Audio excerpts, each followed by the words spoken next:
యోహాను సువార్త 8వ అధ్యాయం 12వ వచనం. యోహాను సువార్త 8వ అధ్యాయం 12వ వచనం. యేసు, నేను లోకమునకు వెలుగును, నన్ను వెంబడించువాడు చీకటిలో నడవక జీవపు వెలుగు కలిగియుండునని వారితో చెప్పెను. స్తోత్రం దేవా. సర్వోన్నతుడా, ఈరోజు యొక్క వాక్యపు వెలుగులో మమ్మల్ని అందరూ నడిపించి బలపరిచి విత్తబడిచిన వాక్యం వ్యర్థం కాకుండా ప్రతి హృదయంలో నాటబడి నూరంతల పంట అనుభవించుటకు కృప చూపించమని, సమస్త మహిమ ఘనత ప్రభావాలు మీరు తెచ్చుకోనమని నజరేయుడైన యేసుక్రీస్తు నామములో ప్రార్థించి నమ్మి పొందుకుని ఉన్నాం తండ్రి, ఆమెన్. చాలా జాగ్రత్తగా గమనించాలన్న ప్రియమైనటువంటి సహోదరి స్నేహితులారా, ఒక అద్భుతమైన సంఘటన మీతో పంచుకోవాలని చెప్పి ఆశపడుతున్నాను. ఏంటంటే, అద్భుతమైనటువంటి సంఘటన ద్వారా పరిశుద్ధాత్మ దేవుడు ఈరోజు మన జీవితంలో ఊహకందని కార్యాలు చేయడానికి ఆయన ఇష్టపడుతూ ఉన్నాడు. Thank you Jesus. హల్లెలూయా. వింటున్నారా? రాజుగారి యొద్ద మొరటు గుర్రం ఒకటి ఉన్నది. ఆ గుర్రం ఎంత భయంకరమైనటువంటి గుర్రం అంటే దాన్ని ఎవరు కూడా అదుపు చేయలేకపోతున్నారు. రాజుగారి దగ్గర ఉన్నటువంటి గుర్రం చాలా భయంకరమైనటువంటి, దాన్ని ఎవరు అదుపు చేయలేకపోతున్నారు. ఒకవేళ అదుపు చేయాలని ప్రయత్నించారంటే అలా ప్రయత్నించిన వారిలో ఎక్కువ శాతం చనిపోయిన వారే ఉన్నారు. ఇలా ఉన్నటువంటి సమయంలో నేను దాన్ని అదుపు చేయగలను అని రాజుగారి కుమారుడైనటువంటి చిన్నవాడు ముందుకొచ్చాడు. నేను దాన్ని అదుపు చేస్తాను. అదేంటి, ఇంత యోధాను యోధులు గొప్పవాళ్ళు, గుర్రం గురించి అన్నీ తెలిసిన వారు గుర్రాన్ని అదుపు చేయలేకపోయారు, ఈయన ఎలాగ అదుపు చేస్తాడా అని చెప్పి అంతా ఎదురు చూస్తూ ఉన్నారు. అందరూ కూడా ఆపటాకి ఎంతో ప్రయత్నం చేశారు. వద్దు రాకుమారుడా, వద్దు వద్దు వద్దు అని చెప్పి ఎంత ప్రయత్నించినా సరే ఆ చిన్నవాడు ఒప్పుకోలేదు.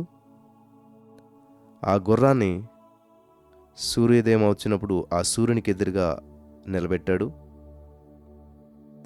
క్షణంలో ఆ గుర్రం మీదకి ఎక్కేసి ఆ గుర్రం ఎటైతే సూర్యోదయం అవుతుందో ఆ తూర్పు దిక్కుగా వేగంగా స్వారీ చేశాడు. దేవునికి స్తోత్రం. గుర్రం వెళ్తూనే ఉంది, సూర్యునికి వ్యతిరేకంగా, సూర్యునికి ఎదురుగా వెళ్తూ ఉంది. సూర్యకిరణాలు గుర్రం మీద పడుతూ ఉన్నాయి. వెళ్తూ ఉంది. అలా కొంత దూరం వెళ్ళేసరికి సూర్యాస్తమయం అయిపోయింది. వింటున్నారా? సూర్యాస్తమయం అయిపోయింది. సాయంత్రం సూర్యుడు అస్తమించాడు. అలా అస్తమించేటువంటి వేళకు ఆ గుర్రాన్ని తెచ్చాడు రాకుమారుడు. అందరూ కూడా ఆశ్చర్యపోతూ ఉన్నారు. ఎలాగా? How is it possible? ఎలాగా ఆయన దీన్ని లొంగ తీసుకోగలిగాడు? ఎలాగ దీని మీద క్షేమంగా తిరిగి రాగలిగాడు? అందరూ ఆశ్చర్యపోతుంటుంటే అప్పుడు రాకుమారుడు తన విజయానికి కారణాన్ని వివరిస్తూ వస్తూ ఉన్నాడు. నేను ఎందుకని విజయం ఎలాగో జరిగిందంటే, గుర్రాన్ని అదుపులో పెట్టలేక అనేకులు మృతి చెందినప్పటి నుంచి గుర్రం భయపడుతుందని గ్రహించాను. ఎందుకనే అనేక మంది చనిపోతూ ఉన్నారు? ఏం జరుగుతుందంటే గుర్రం భయపడుతుందని చెప్పి నేను గ్రహించాను.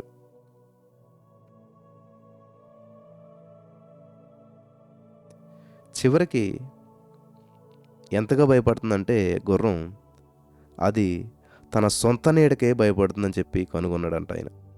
రాకుమారుడు గుర్రం ఎందుకు భయపడుతుందంటే దాని నీడను చూసి అదే భయపడుతుందంట. ఏదో వచ్చి ఏదో చేస్తుందని కాదు, కానీ గుర్రం నీడ చూసి గుర్రమే భయపడుతుందంట. వింటున్నారా? ఈ యొక్క విషయాన్ని కనుగొన్నటువంటి రాకుమారుడు ఏం చేశాడంటే, అయితే గుర్రం నీడ పడకుండా ఉండాలంటే ఏం చేయాలి? ఖచ్చితంగా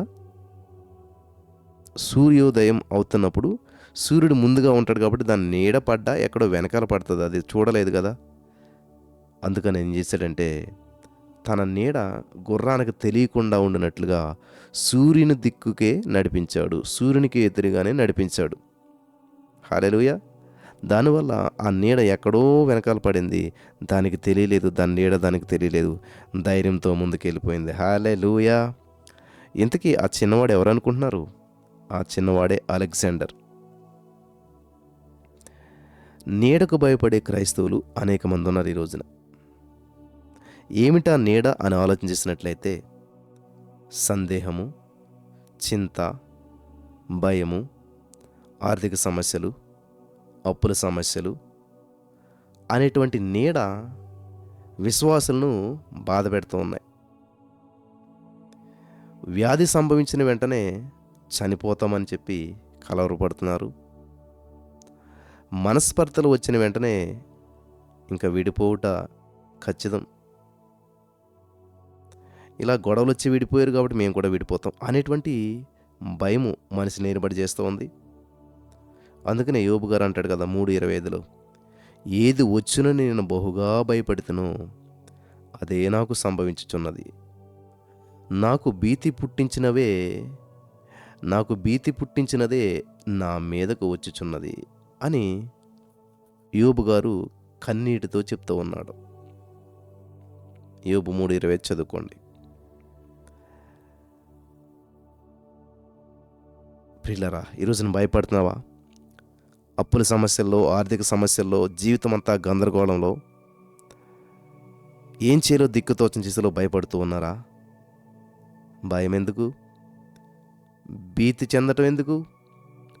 నీతి సూర్యుని వైపు తిరుగు. నీతి సూర్యుని వైపు నువ్వు పరుగులు తీ. నీ సమస్య నీడవలే గతించిపోతుంది. నీ సమస్యల నీడ నేను భయపెడతాం కాదు కదా, నీకు కనిపించకుండా దూరం అయిపోతుంది. హల్లెలూయా. నీ ప్రయాణం భయంతో కాదు, ధైర్యంతో ముందుకెళ్ళిపోగలుగుతావు. నీ దృష్టి నీతి సూర్యుడైన యేసయ్య వైపు నువ్వు పెట్టినప్పుడు, నీ ముఖం మీద ప్రకాశింపజేసేటువంటి ఆయన వెలుగు వైపు, ఆయన వైపు చూసినప్పుడు ధైర్యంతో ముందుకెళ్ళిపోగలుగుతావు. ఎన్నటికీ నీ నీడ నిన్ను భయపెట్టదు. నీ అప్పు, నీ రోగము, నీ సమస్య, నీ బంధకాలు ఏవి నిన్నెంత మాత్రం బంధించలేవు, భయపెట్టలేవు. నమ్ముచున్నారా? హల్లెలూయా. ఖచ్చితంగా మీరు అద్భుతాన్ని ఈరోజే మీరు స్వతంత్రించుకుంటారు. మన దేవుడు నమ్మదగినవాడు, మన దేవుడు అద్భుతాలు చేసేవాడు. ఈ రోజున మీ అప్పుల నీడ నీతి సూర్యుని ఎదుట నిలబడకుండా పారిపోతున్నది. ఈ రోజున మీ అనారోగ్యం అనే నీడ, ఆందోళన అనే నీడ, ఆ వివాహం జరగకుండా అడ్డంగిస్తున్నటువంటి నీడ, ఏదైతే మీ సమస్య నీడ వలె మిమ్మల్ని వెంటాడుతూ ఉందో, ఈ రోజున నీతి సూర్యుని వైపు నువ్వు పరుగులు తీస్తూ ఉండగా, నీతి సూర్యుని వైపు నువ్వు ముందుకెళ్తూ ఉండగా, నీ నీడ నీకు కనుమరుగైపోతా ఉన్నది. ఆమేన్. విజయం సాధించగలుగుతున్నావు ఈ రోజున. పరిశుద్ధాత్మ దేవుడు మీకు సహాయం చేసి నడిపించి బలపరచునుగాక. ఆమేన్.